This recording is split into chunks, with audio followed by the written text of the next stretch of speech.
Dear Grace, hope you enjoyed my spoken word yesterday. I'm going to create another one today. First, I need to apologize to Transit for saying that they fucked up on their recording. They didn't.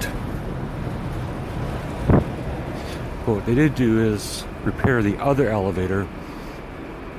So now there's still an elevator out of order just on the other side.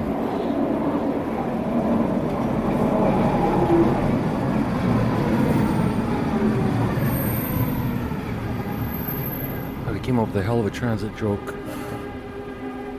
Train joke. But we'll have to wait till I get to the library because I'm getting on the fucking train. Let's see how noisy it is. There's no one in here.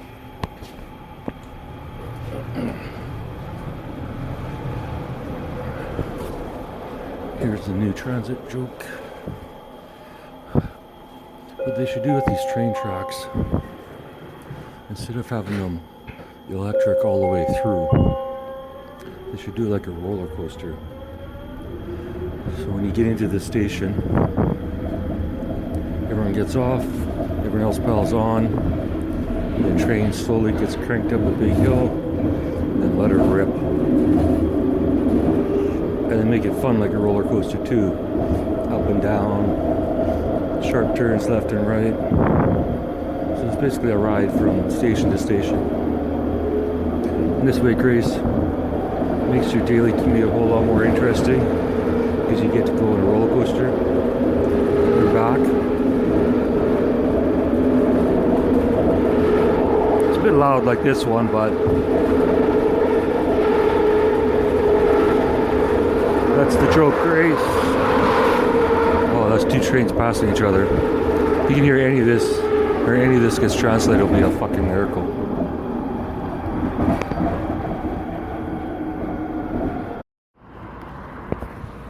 Well, no matter how hard I try, Grace, I can't remember any of my jokes. Other than the one about my memory, which is, I guess, ironic. So, we're going back to spoken word.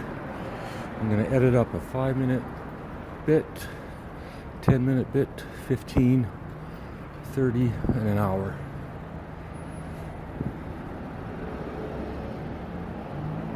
I figure if I have to have a notebook on stage and I start off with spoken word instead of stand-up, and if I can make that crowd laugh, then the stand-up crowd should be easy. So that's the plan, Grace.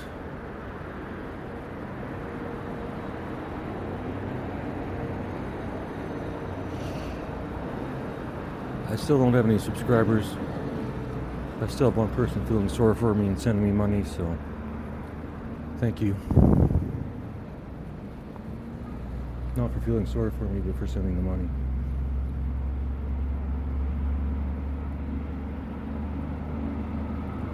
The rest of you freeloaders, one day you better buy me a fucking coffee. Starbucks or otherwise. If you laughed. If you didn't laugh, you should probably unsubscribe.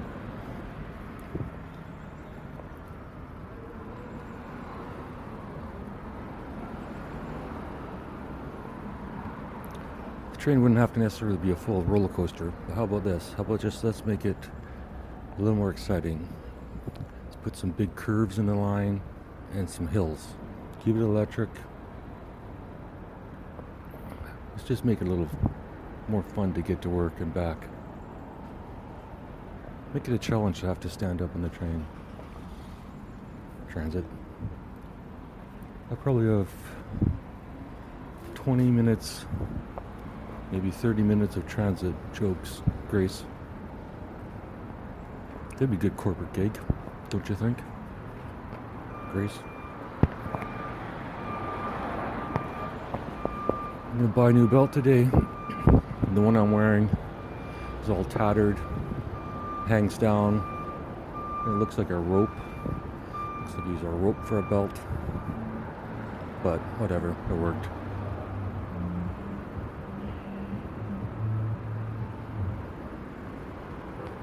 You ever been inside a Tesla, Grace? Just thought you should know that.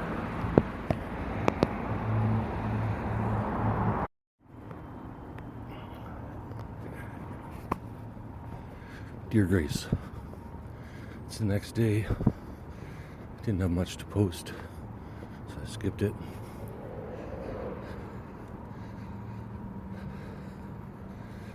Today's invention.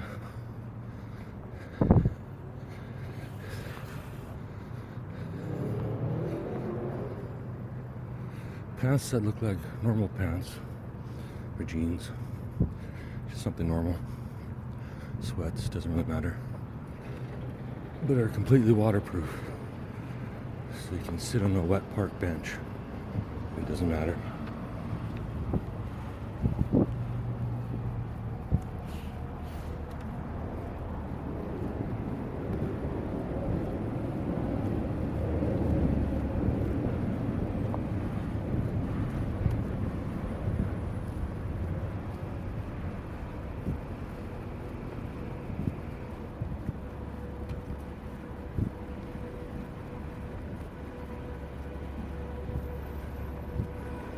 In fact, the test will be, must be able to withstand all moisture for at least 1 hour while sitting on the bench. Preferably indefinitely, but I'm also asking it to look like real jeans, which may not be so easy to do.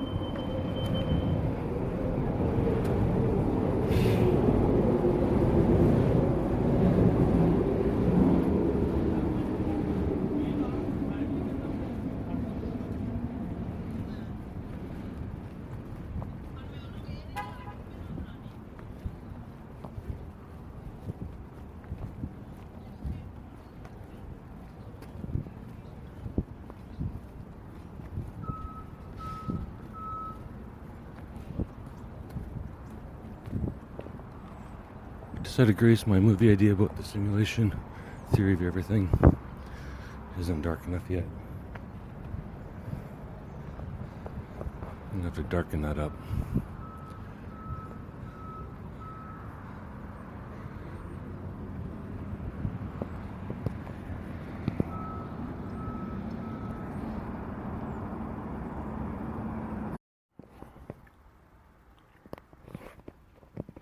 Right, Grace. If you notice the silence, it's because I'm back in my room.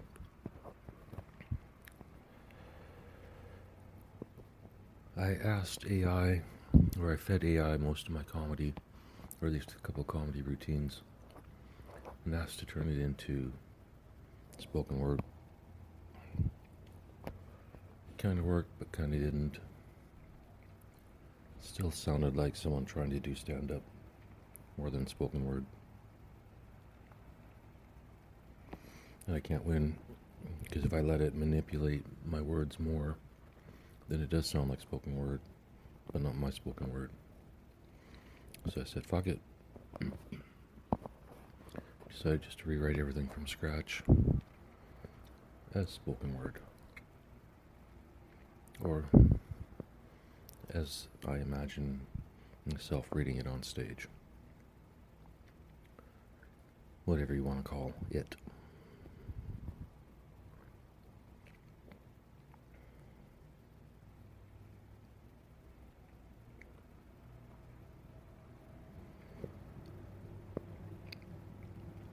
Decided to rewrite partially because I have a bit more energy and I can write 18 pages or so by hand before it starts to hurt, which is more than enough for a day's work.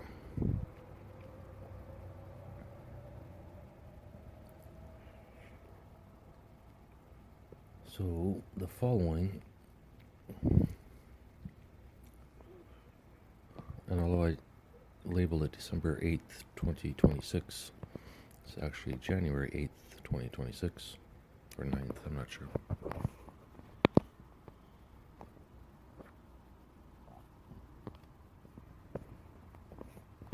Okay, apparently it's January the 10th. So only off by quite a few days.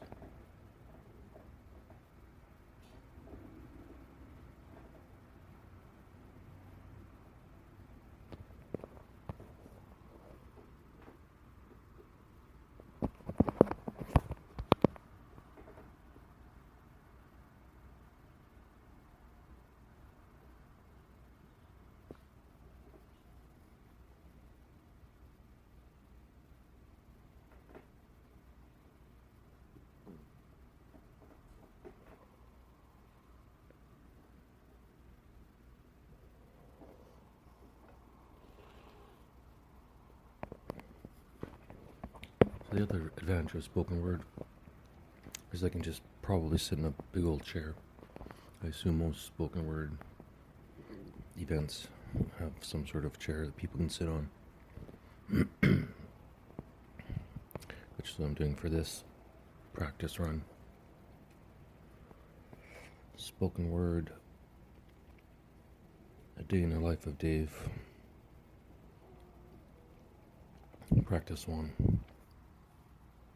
As read from a notebook.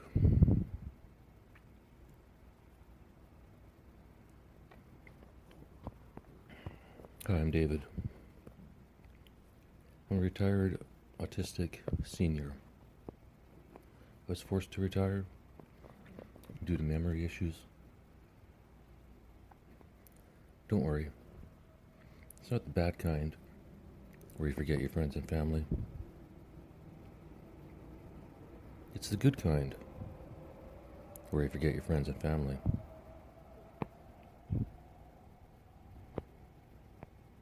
I call it retirement. In truth, I live off disability. I'm closer to homeless than retired. However, one benefit of a crappy memory is, if I bomb tonight, I won't remember tomorrow. It's not that bad. Not like 51st dates. More like Groundhog Day in some ways. I remember the shit I'd rather forget.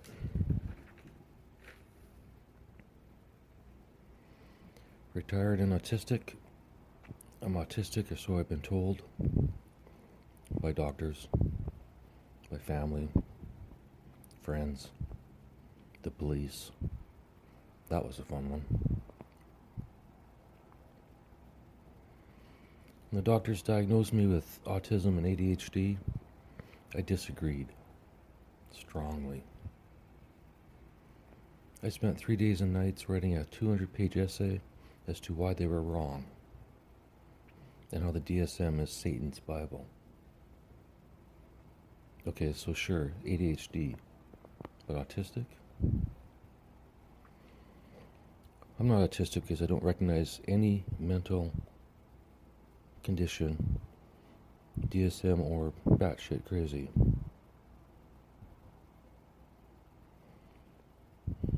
Not autistic because I don't recognize any mental condition that uses eye contact as a symptom.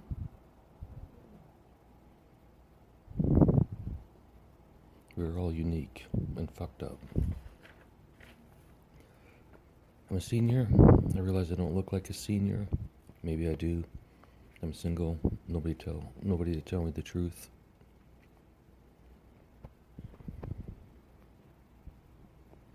I got asked for ID late into my 30s, back when they didn't give a fuck. I couldn't grow a full beard until I was 50. Now I get asked for ID when I'm trying to get a discount on my Denny's Grand Slam.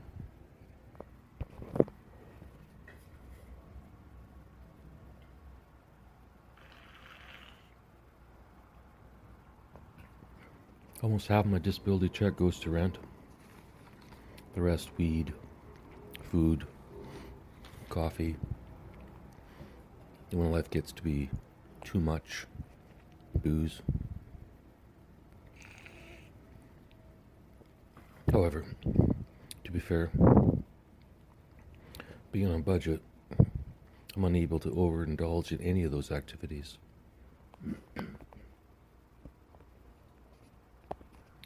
I could try and rent a cheaper place, put some more money in my pocket, but I doubt I'd find anything as convenient and, more importantly, interesting. I rent a room in a house full of international students.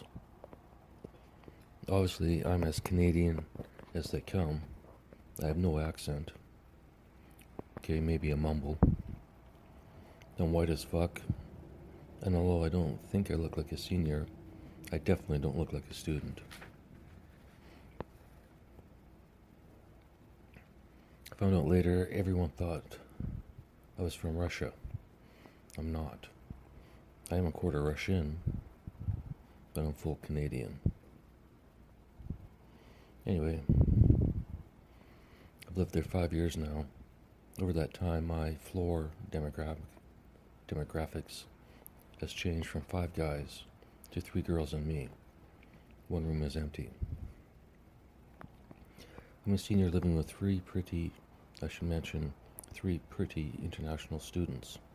Like we're in a dorm or an unrealistic porn. I wonder if 20-year-old me would have predicted such an ending.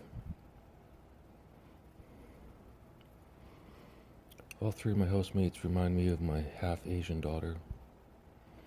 Not the pretty part, although I'm sure my kid is still pretty. I follow the daughter golden rule. I treat them as I would treat my daughter, who I haven't seen for a while. But that's a long story for another time.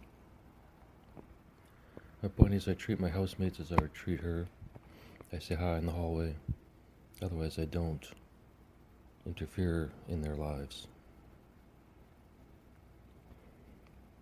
One small problem with our floor: hair. On their heads, long black hair is pretty. On the walls of the shower, it's disgusting. The drain, clogged after every shower.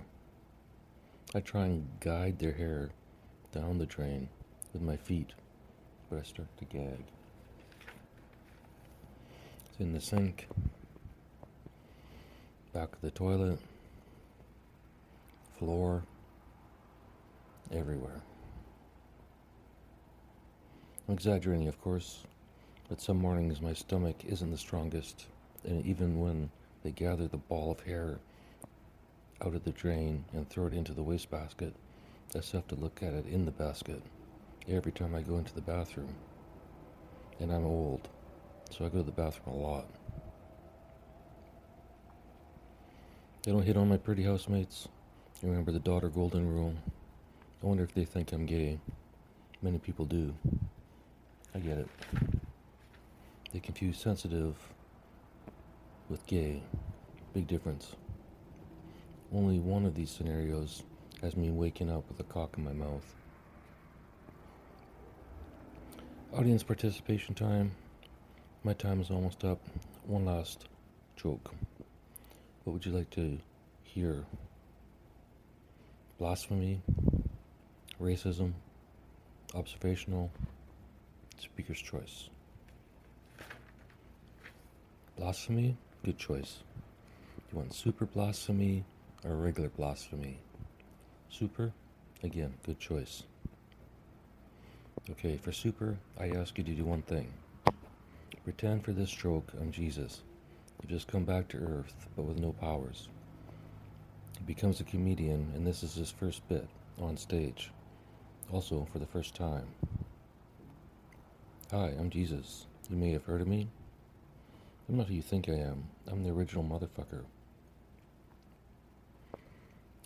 And in brackets I have insert full original joke, because I couldn't remember to write it out.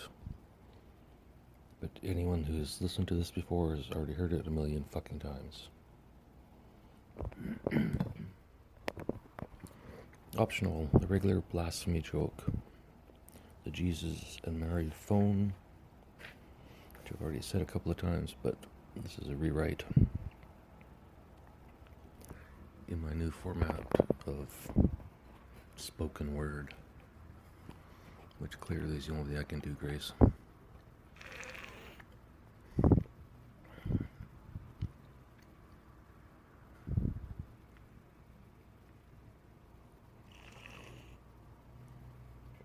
Plus, I'll be able to drink coffee on stage. Maybe not out of a sippy bottle like I am right now, but maybe out of a cup.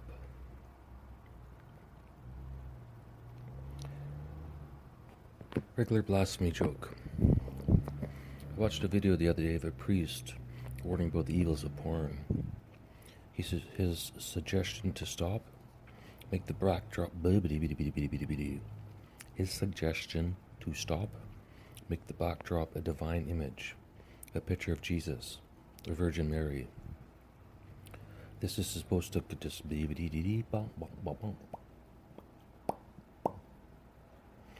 This is supposed to discourage you. The Virgin Mary, Virgin. Also, nowhere in the Bible does it say Jesus slept with anyone, so he's a virgin too. Great suggestion. Great suggestion. Put images of the two most famous virgins ever, of all time, as your backdrop. And try and find an ugly image of either to put on your phone. Sure, old-timey clothes and hair, but still, if you're going to fantasize about a virgin, top two. And since they are both virgins, it means they have not declared their sexual orientation. At least not with actions. I doubt anyone back then came out. A point is they could be anything. Gay, straight, bi, the whole big LGBT gamut. Which means, if you haven't figured out the math, they are perfect for every person on the planet. They are desirable or perfect for every person on the planet. Even the asexual. Because they know that Jesus and Mary are both dead and unavailable. Perfect combination for a person who lives alone and without friends. I'm describing myself, not asexuals. Well, maybe both.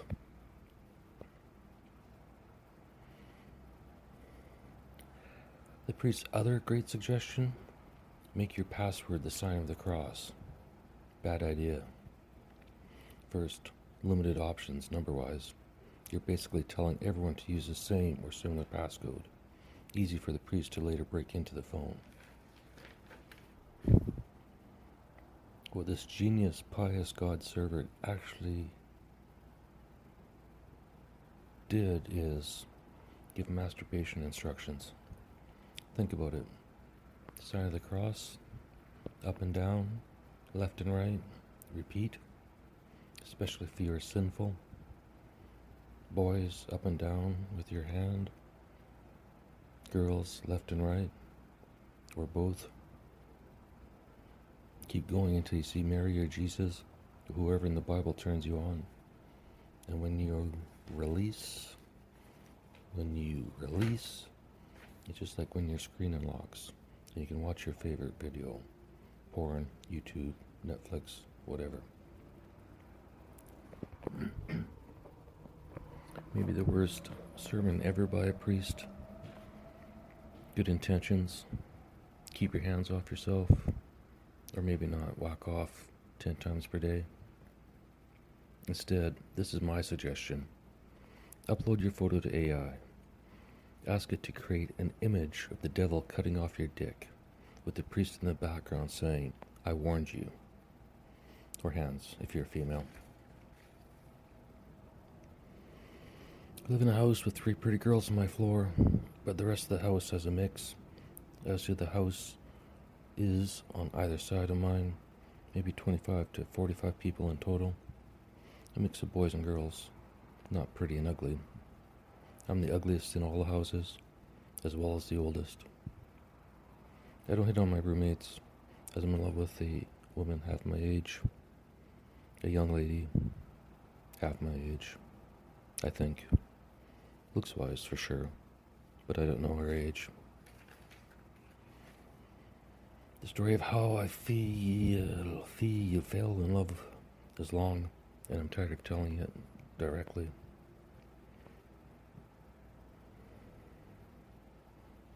But I know you can see But I know and can see you are a smart audience and can read between the lines. The short version? Great suggestion, sir. Ma'am, whatever. Here's the short version.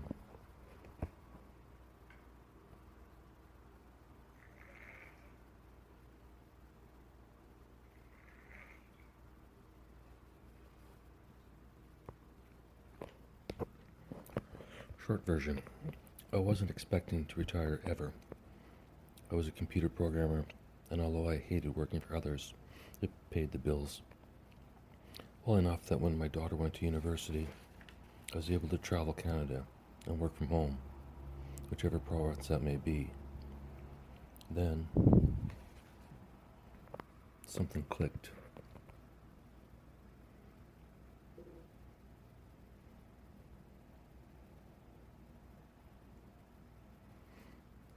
Something clicked in my head, and I lost my memory.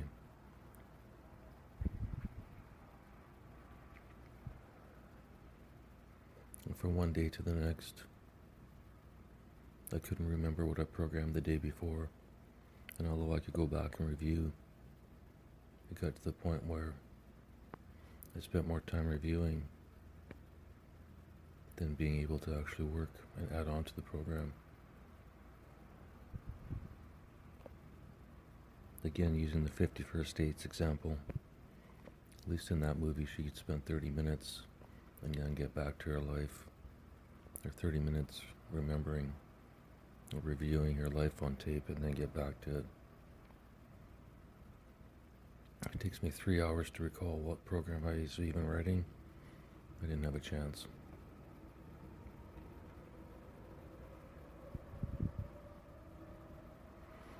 So we're going to leave it for today, Grace. Tomorrow we'll go back to writing by hand. Let's see if it continues to work. Maybe later tonight. Depending on how my incentive is.